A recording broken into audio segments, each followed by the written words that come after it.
The Polite People of Pudibundia by R.A. Lafferty, Worlds of If Science Fiction, January 1961. This was a world where minding your manners was more than just a full-time job.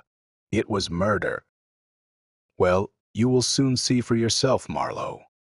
Yes, I know there are peculiar stories about the place. There are about all places. The young pilots who have been there tell some amusing tales about it. Yes, they say the people there are very polite. That is the honorable ancestor of all understatements. One of the pilots, Conrad, told us that the inhabitants must always carry 7 types of eyeglasses with them. None of the Puds, you see, may ever gaze directly on another. That would be the height of impoliteness. They wear amber goggles when they go about their world at large, and these they wear when they meet a stranger. But once they are introduced to him, then they must thereafter look on him through blue glasses. But at a blood relative they gaze through red, and at an in-law through yellow. There are equally interesting colors for other situations.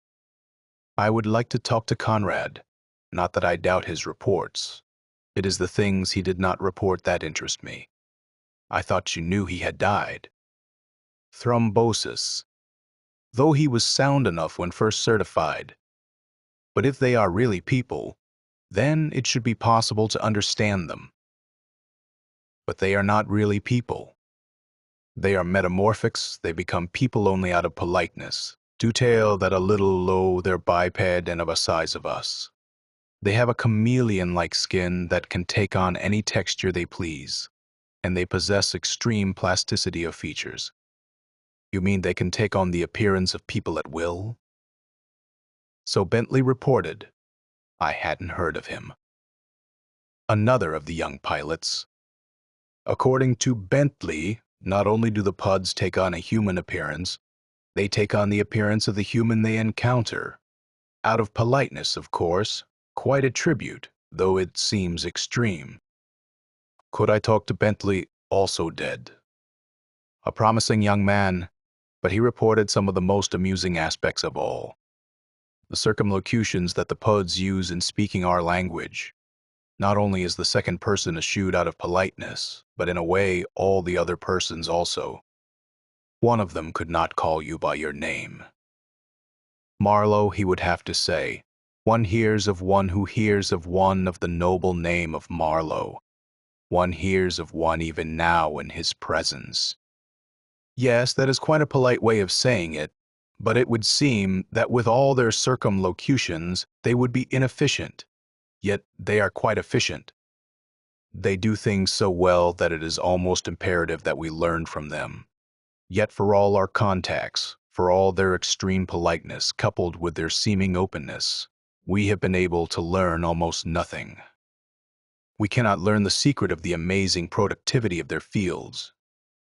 According to Sharper, another of the young pilots, they suggest, though so circumspectly that it seems hardly a suggestion, certainly not a criticism, that if we were more polite to our own plants, the plants would be more productive for us. And if we gave the plants the ultimate of politeness, they would give us the ultimate of production. Could I talk to Sharper? Or is he also? No, he is not dead. He was quite well to the last several days. Now, however, he is ailing. But I believe it will be possible for you to talk to him before you leave, if he does not worsen. It would still seem difficult for the Puds to get anything done. Wouldn't a superior be too polite to give a reprimand to an inferior? Probably. But masters who visited them had a theory about it, which is that the inferior would be so polite and deferential that he would do his best to anticipate a wish or a desire, or would go to any lengths to learn the import of an unvoiced preference. Is Masters one of the young pilots? No, an old-timer. Now you do interest me. Dead quite a few years. But it is you who interest me, Marlowe. I have been told to give you all the information you need about the polite people of Pudibundia. And on the subject of the polite people, I must also be polite, but saving your presence and one hears of one who hears and all that. What in Gehenna is a captain in homicide on the solar police force going to Pudibundia about? About murder? That is all I ever go anywhere about. We once had a private motto that we would go to the end of the earth to solve a case. And now you have amended your motto to the end of the earth and beyond? We have. But what have the polite people to do with murder? Crime is unknown on Pudibundia. We believe, saving their feelings, that it may not be unknown there. And what I am going to find out is this. There have been pilots for many years who have brought back stories of the Puds, and there are still a very few, young pilots alive to tell those stories. What I'm going to find out is why there are no old pilots around telling those stories. It wasn't much of a trip for a tripper, 6 weeks, and Marlowe was well received. His host also assumed the name of Marlowe out of politeness. It would have been impossible to render his own name in human speech, and it would have been impossible for him to conceive of using any name except that of his guest, with its modifiers. Yet there was no confusion. Marlowe was Marlowe, and his host was the 1,000,000 times lesser Marlowe. "We could progress much faster," said Marlowe, "if we dispensed with these formalities." "Or assumed them as already spoken," said the 1,000,000 times lesser Marlowe. "For this in private, but only in the strictest privacy, we use the deferential ball. Within it are all the formulae written minutely. You have but to pass the ball from hand to hand every time you speak, and it is as if the amenities were spoken. I will give you this for the time of your stay. I beg you never to forget to pass it from hand to hand every time you speak. Should you forget, I would not, of course, be allowed to notice it, but when you are gone, I should be forced to kill myself for the shame of it. For private reasons, I wish to avoid this, and therefore beseech you to be careful. The 1,000,000 times lesser Marlowe, hereafter to be called Olme for convenience, but not out of any lack of politeness, gave Marlowe a deferential ball about the size of a ping-pong ball. And so they talked. "As a police official, I am particularly interested in the crime situation on Pud," said Marlowe. "An index of 0 is, well, if I could find a politer word, I would use it, suspicious. And as you are, as well as I can determine, the head police official here, though in politeness your office would have another name. I'm hoping that you can give me information, saving your grace and formula of a formula. What would you have me tell you about? Suppose that a burglar, for politeness' sake called something else, were apprehended by a policeman, likewise, what would happen? Why, the policeman, not so called, and yet we must be frank, would rattle his glottis in the prescribed manner. Rattle his gell, I see he would clear his throat with the appropriate sound, and then the burglar, not so called, would be covered with shame, it is true, but not fatally. For the peace of his own soul, he would leave the sight in as dignified a manner as possible. With or without boodle? Naturally without. One apprehended in the act is obliged to abandon his loot. That is only common politeness. I see. And if the burglar, not so called, remains unapprehended, how is the loss of the goods or property recorded? It goes into the coefficient of general diminution of merchandise, which is to say shrinkage, wastage, or loss. At certain times and places, this coefficient becomes alarmingly large. Then it is necessary to use extraordinary care, and in extreme cases, a thrice-removed burglar may become so ashamed of himself that he will die. That he will die of shame. Is that a euphemism? Let us say that it is a euphemism. Of a euphemism, thrice removed, I imagine. And what of other crimes? Here ONTLM rattled his glottis in a nervous manner, and Marlowe hurriedly transferred his deferential ball to the other hand, having nearly forgotten it. "There being no crime, we can hardly speak of other crimes," said OMETLM. "But perhaps, in another matter of speaking, you refer to crimes of violence, said Marlowe. Staving your presence? And formula of a formula. What would we have to be violent about? What possible cause? The usual. Greed, lust, jealousy, anger, revenge, plain perversity. Here also it is possible for one to die of shame.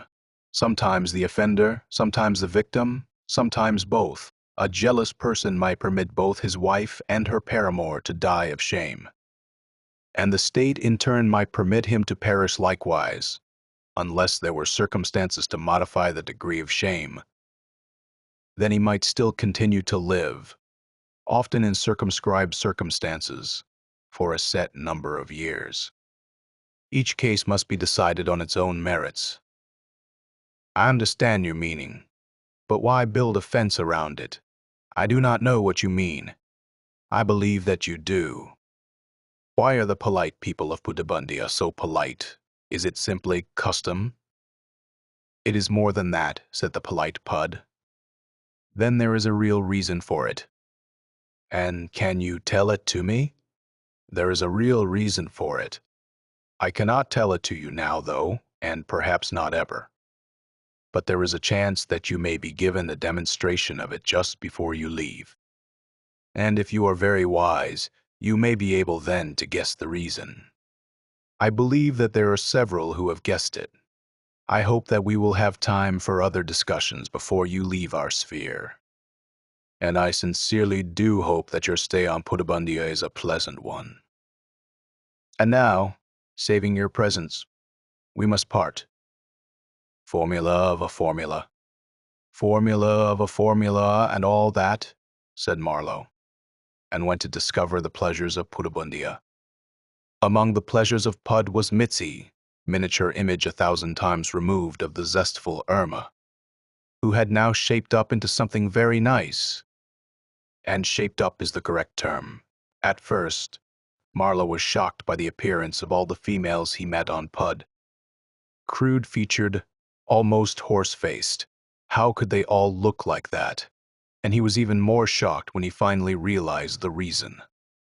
He had become used to the men there looking like himself out of politeness. And this abomination, was the female version of his own appearance. But he was a man of resources. He took from his pocket a small picture of Irma that he always carried and showed it to the most friendly of the girls.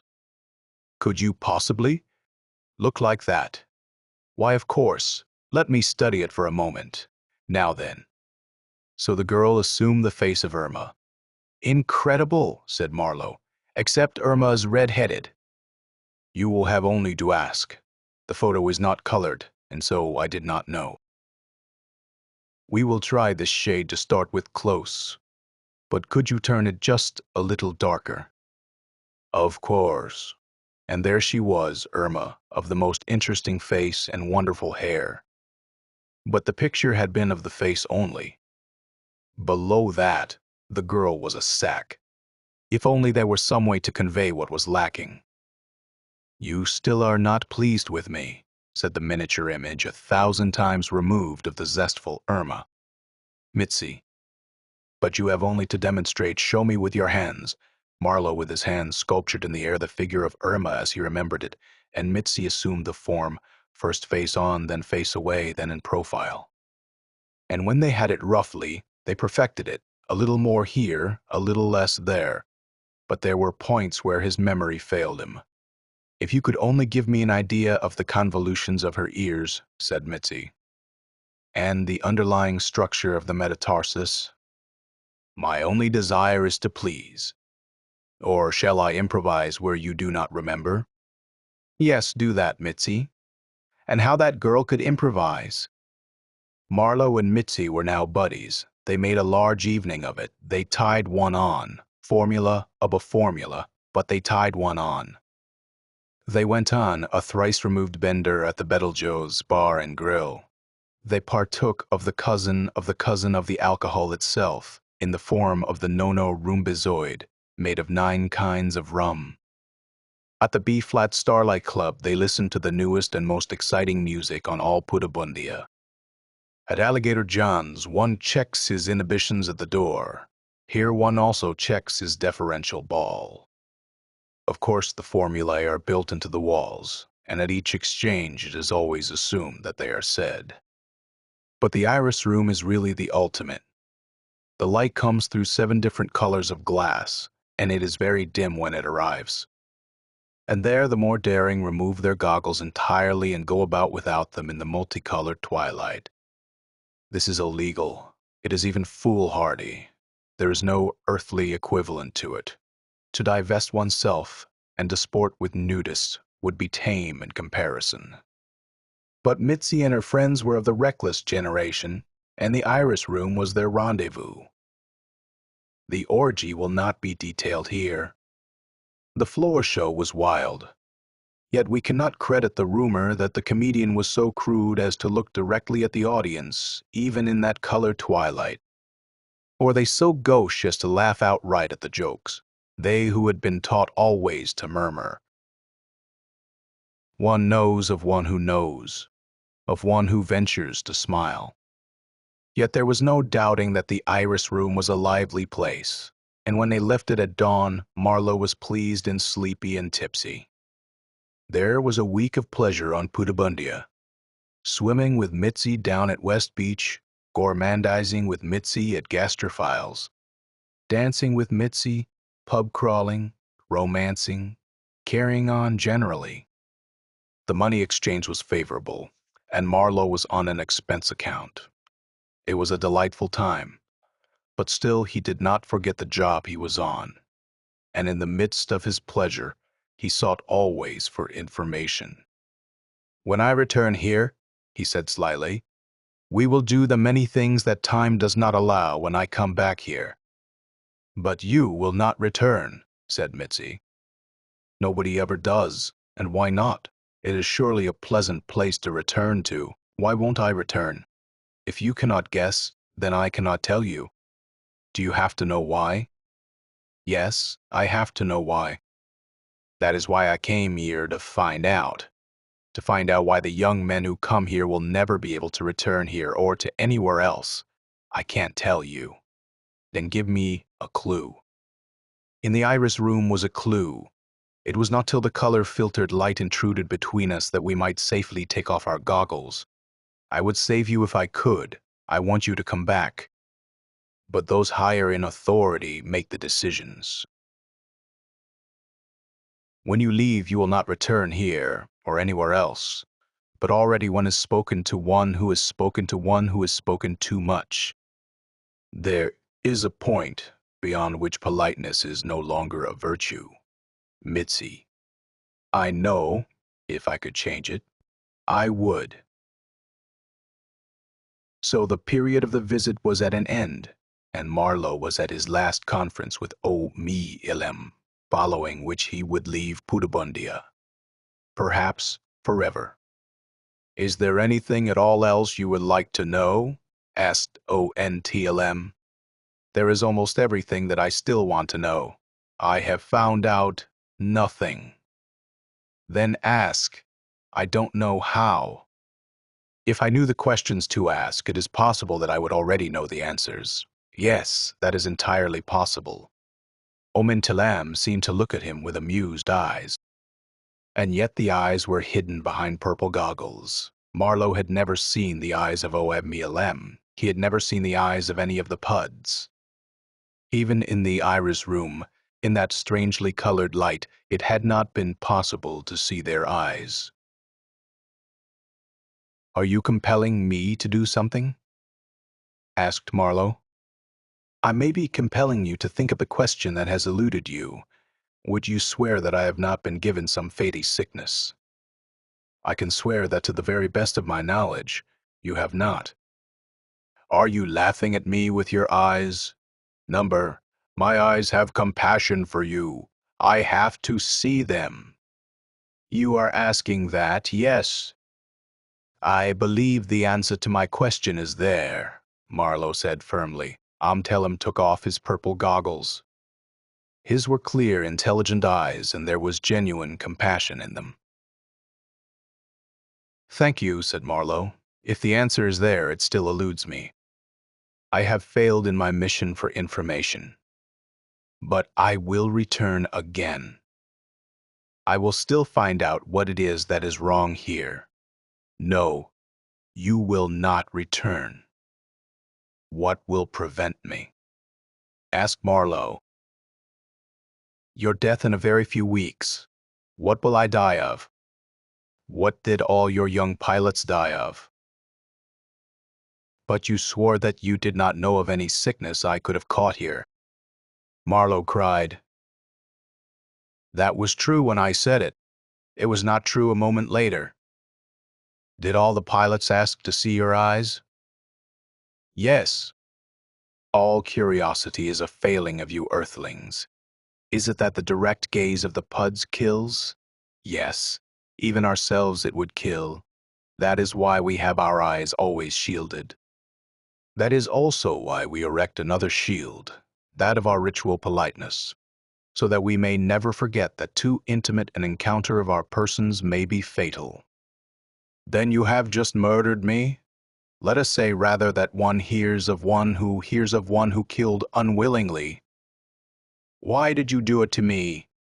Demanded Marlowe. You asked to see my eyes. It would not be polite to refuse. It takes you several weeks to kill. I can do it in a few seconds. You would be wrong to try. Our second glance kills instantly. Let's see if it's faster than a gun. But oh my T.L.M. had not lied. It is not polite to lie on Pudibundia. Marlowe died instantly. And that is why, though you may sometimes hear a young pilot tell amusing stories immediately, oh very immediately, on his return from Pudibundia, you will never find an old pilot who has ever been there. End of The Polite People of Pudibundia by R.A. Lafferty.